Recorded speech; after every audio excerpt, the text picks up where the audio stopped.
ఆశ్రయిస్తే ఏమిటి లాభం? అది భగవంతుని ఆశ్రయించుకొని మనం కేవలం ఏమే హరే రామ రామ రామ హరి హరే హరే కృష్ణ కృష్ణ కృష్ణ హరి హరే అని భగవన్నామం చేసేసుకొని కూర్చుంటామా? భగవన్నామ జపం ఎల్లప్పుడూ నిరంతరం ఇది చేసుకుంటే సరిపోతుందా? కాదు. కర్తవ్య కర్మ నిర్వహించాలి.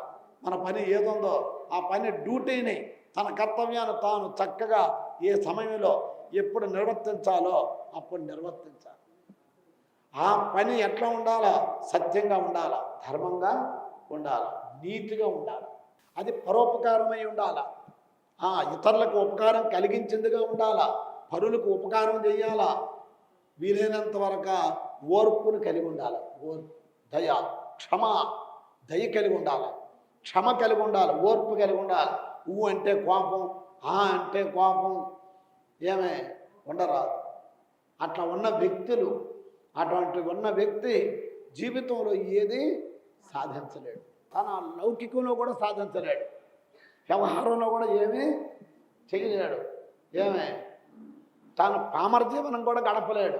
ఎందుకంటే అంటే కోపం, అంటే తాపం వచ్చిందనుకో తన ఇంట్లో కూడా తాను నెగ్గలేడు. మరి ఇక్కడ అమ్మవారు ఏం చెప్తుందట? పశుపాచ విమోచనే. ఏ విమోచనే? పశుపాశ విమోచనే. పశుతుల్యమైనటువంటి జీవులకి అజ్ఞాన పాశం నుండి విముక్తి చేస్తుంది. ఈ జీవులందరూ ఎవరు? మనందరం పశువులు. మనందరం మనుషుల్లాగా ఉన్నాం, కానీ మనందరం పశువులమే. జ్ఞానం లేకపోతే పశువే. జ్ఞానేన హీన పశువే సమాన. అందుకే మనందరం పశువులు. మనందరికీ పతి ఎవరు? పశుపతి. అందుకే ఆయన్ని పశుపతి అన్నారు. మన్నేమన్నారు? పశువులు. పశువులైనటువంటి జీవుల్ని పశు పాశ విమోచనే ఆ బంధాల నుండి దూరం చేస్తుంది. బాబా బంధాల నుండి దూరం చేస్తుంది. ఎవరిని? ఈ పశుతుల్యమైనటువంటి మనస్సును అమ్మవారికి సమర్పించాల. పశుతుల్యమైనటువంటి మనస్సు అంటే మనం ఏం చేస్తామో, ఎట్లా చేస్తామో, ఎట్లా ఉంటామో, ఎట్లా మాట్లాడతామో మనకే తెలియదు. ఎట్టంటే మాట్లాడితే ఏమంటారు? పశువు అంటారా లేదా? ఎట్టంటే కూర్చొని, ఎట్టంటే మాట్లాడి, ఎట్టంటే తిరిగితే ఏందబ్బా పశువులాగా ఉన్నాడు ఈ వ్యక్తి. ఎవడైతే ఈ పామరత్వం కలిగి అజ్ఞానంతో ఉంటామో ఆ భగవంతుని ప్రార్థించాలి అమ్మవారు.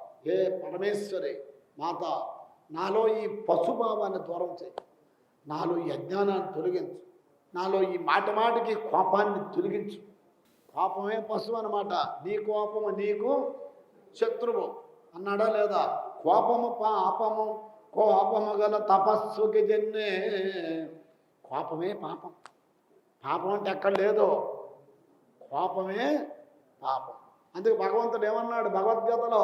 కామక్రోధస్తదాలోభ తస్మాదేతత్రయం త్యజేత్.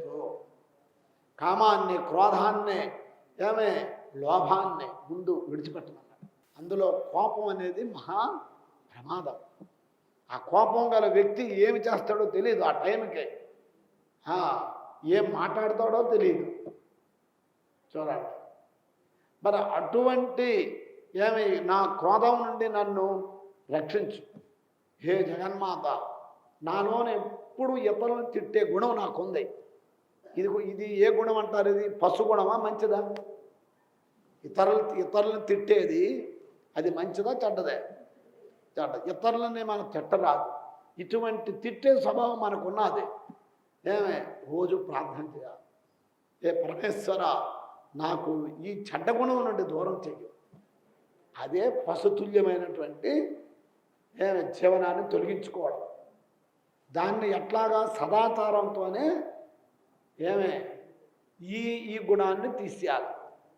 ఇతరులు బాగుంటే నేను ఓర్చుకునే శక్తి నాకు లేదు, నాకు అంత ఈర్ష్య. ఇప్పుడు నేను పశువునా మనిషినా? ఎవరు? నేను పశువును. ఎందుకు?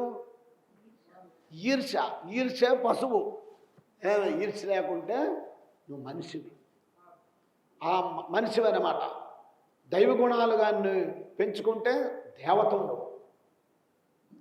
దేవుడు ఎక్కడో లేడు, దేవుడు ఎక్కడున్నాడు? నీ లోపలే ఉన్నాడు. ప్రతి వ్యక్తిలోనూ ఉన్నాడు, ప్రతి మనిషిలోనూ ఉన్నాడు. అందుకే ఆర్తులని అనార్థులని రక్షించమని చెప్పారు. దీనులని నిరుపేదలని ఎవడు ఎక్కువగా ఆదరిస్తూ ఉంటుంటాడో వాడి లోకంలో మహానుభావుడు అయిపోతాడు, అతడు మహాత్ముడు అవుతాడు. అట్లా మరి అటువంటి పశుతుల్యమైనటువంటి జన్మను మార్చు అని ప్రార్థిస్తే అప్పుడు అట్లాగా నువ్వు కోరగా నువ్వు స్మరించ ఒకసారి అనిస్తే కాదు, మాటిమాటికి దాని నుండి బయటపడాలి.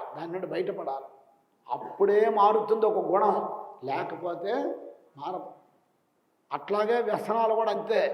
ఒక వ్యసనం, తాగుడు వ్యసనం ఉన్నది, ఆ వ్యసనానికి బానిస అయిపోతాడు చూడండి.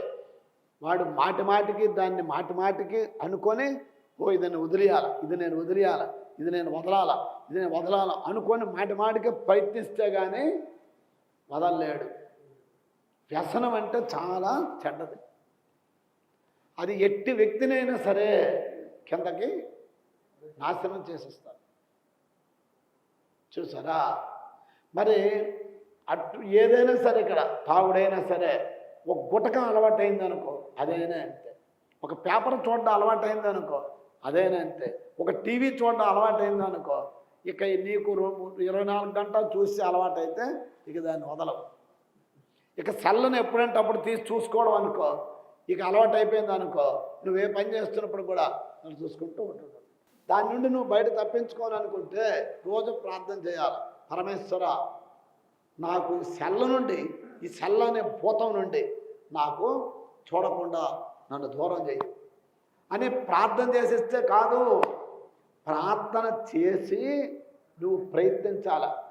అంతేగాని ప్రార్థన చేసి పరమేశ్వర నాకు దీని నుండి తొలగించు అనుకుని మళ్ళీ నువ్వు యథాప్రకారంగా సెల తీసుకొని చూసుకుంటూ ఉంటుంటే తొలగిపోదు. తొలగాలంటే ఏం కావాలా? ప్రయత్నం చేయాలి, మాటికి ప్రయత్నం చేయాలి. అదే అభ్యాసం కావాలి. ఏ విధంగా అయితే చూడడం అభ్యాసమైందో దాన్ని తొలగించుకోవడం కూడా కొంతకాలం అభ్యాసం కావాలి. ఒక్కసారి ఆ గుణం లోపలికి ప్రవేశిస్తే అది వెంటనే బయటికి పోదు. అది వచ్చి కూర్చుంటుంది లోపల, కూర్చొని స్థిర నివాసం ఏర్పరచుకుంటుంది నీలోను. ఏర్పరచుకొని కిషన్ మంచివాడు పర్లేదు, ఇక నేను ఈ లోన్ కూర్చుంటా, ఇక ఈ లోన్ కూర్చొని ఒక తొక్కుతానంటుంది. ఏది ఈ గుణాలన్నీ. ఒక మంచి గుణం వచ్చిందనుకో పర్వాలేదు, ఒక చెడు గుణం వచ్చిందనుకో దానికి బానిస అయిపోయినామనుకో అంతే, ఇంకా జయ పాతాళ భైరవి అయిపోతుంది.